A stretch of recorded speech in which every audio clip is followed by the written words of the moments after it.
After the Minnesota Vikings cut ties with nose tackle Michael Pierce, they had to find a replacement. Enter Buffalo Bills nose tackle defensive lineman Harrison Phillips, the pride of Omaha. He's the most famous and most rich person to ever live in Omaha. Ever. The pride of Stanford as well. He's joined the Vikings. He's solidifying the defensive interior. He's already one of the best dudes off the field. He's already very involved in the community. He'll probably be the Vikings Walter Payton Man of the Year nominee. I love him. I absolutely love him. And guess what? The national media jabroni haircuts, they sort of love him as well. So Cynthia Frelund, who notoriously doesn't like the Vikings. Like the national media people don't like the Vikings, and apparently Math doesn't like the Vikings either. Whatever. But on the list of NFL's most underappreciated players, also, she got DK Metcalf on the list. Who doesn't appreciate DK Metcalf? He's probably the most overhyped player in the league. But I digress. Also, David Montgomery. Yeah, David Montgomery, the only dude who kept King Kene on the bench at Iowa State. Get out of here. Get out of here. I'm already upset. Anyway, going through the list. Jonah Jackson, Alliance. Super underrated. Loved him coming out of the Ohio State University. Wish the Vikings would have picked him up. What can you do? So the Vikings, Harrison Phillips checking on in. So he signed a 3-year, $19.5 million deal, making $6.5 million per year by average, 32nd among interior defensive linemen. That's a steal.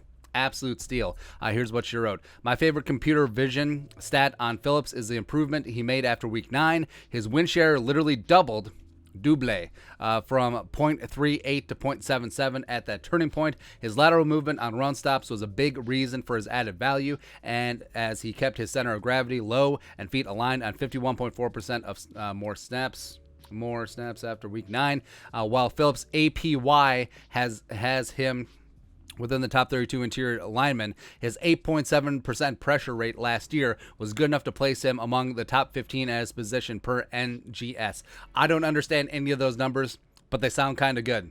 They do. And the Vikings were ass, thank you, against the run last season. And the Vikings, they did have a decent pass rush, but a lot of it was coming from the edge. I think that Harrison Phillips can help suture up both of those. And he's been working on nose tackle on the Vikings' new 3-4 front. You got Diesel Dalvin, you got Armand for Watts at the 5-tech spots. And I think that Phillips does have a chance to be a 3-down player. He's not one of those nose tackles where just like, all right, so 3rd down, get him off the field, right? So I think Harrison Phillips, I think he can contribute more as a pass rusher because he only has 1.5 career sacks during his time in Buffalo. But I think that the Vikings could potentially open him up a little bit more and utilize him. But he's fantastic in terms of 2-gapping. Even though for a 3-4 nose tackle, an odd front nose tackle, he is a little bit undersized, but that doesn't matter as long as he plays with great technique and great leverage and great balance, which the next gen stats point out. I mean, he's that guy.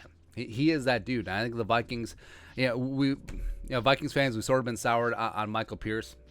Even though when he played last season, he was fantastic, but injuries as well as the opt-out in 2020, it sort of is what it is. But I think Harrison Phillips is that guy who's going to solidify the interior for the Vikings defensive line. Plus, like we mentioned, off the field, he's friggin' fantastic. He's already ingratiated himself and really embedded himself into the Minnesota Vikings community, which is fantastic to see. Like I said, he probably is going to be the Vikings Walter Payton Man of the Year nominee, and I think the Vikings are just going to have an absolute steal in Harrison Phillips. I think the Vikings will solidify the run, which they're so everyone on the mom talks about how bad the pass defense was, but the run defense over the last 2 years was just atrocious. And it's so weird because even when Michael Pierce is on the field with Diesel Dalvin, with Everson and Daniil, there, and also with Eric Kendricks, it just wasn't working. And it's not a talent issue because those are some talented dudes, especially against the run. So it could potentially be schematic. So Vikings changing over to 3-4. You adding Jordan Hicks, adding Eric Kendricks back again and healthy, and also adding Harrison Phillips. And guess what, baby? We're going to have a stew. I mean, you got Armand for Watts, a guy who you had playing nose tackle throughout his career, playing him at the 5-tech spot. Woo! We have the meats. Let's go, man. But your thoughts are thoughts. Harrison Phillips, underappreciated? Yes.